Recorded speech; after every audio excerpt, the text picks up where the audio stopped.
कावना कलम से माई लिखलू तो कदीर हूँ, हरदम सतावे हमके इहे फिकीर हूँ। कावना कलम से माई लिखलू तो कदीर हूँ, हरदम सतावे हमके इहे फिकिर। त जग से बाझिन के नाम तू मिटा द माई हो, जग से बाझिन के नाम तू मिटा द माई हो।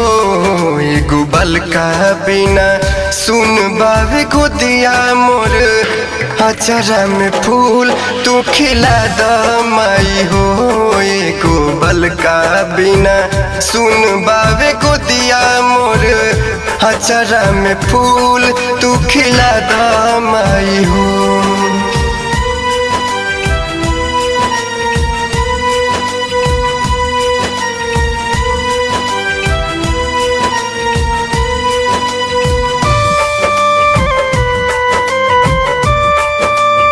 म्यूजिक बाय विकास शर्मा।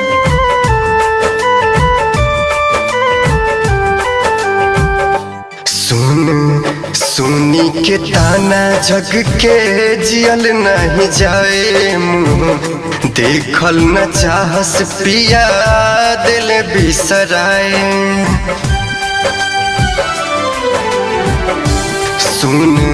सुन के ताना जग के जियल नहीं जाए मुँह, देखल न चाहस पिया दिल बिसराए। घर उजड़ल बा फेर से बसा द माई हो, घर उजड़ल बा फेर से बसा द माई हो।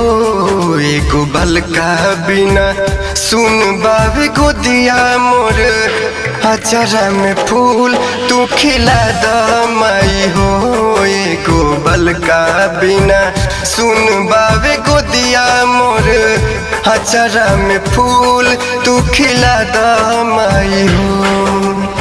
माँ रिकॉर्डिंग स्टूडियो इब्राहिमपुर।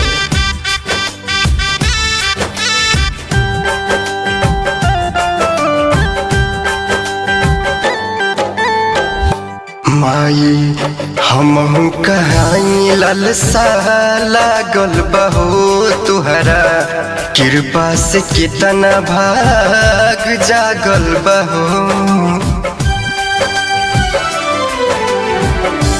माई हमहू कहाई ललसा लागल बहो तुहरा, कृपा से कितना भगिया जागल बहो।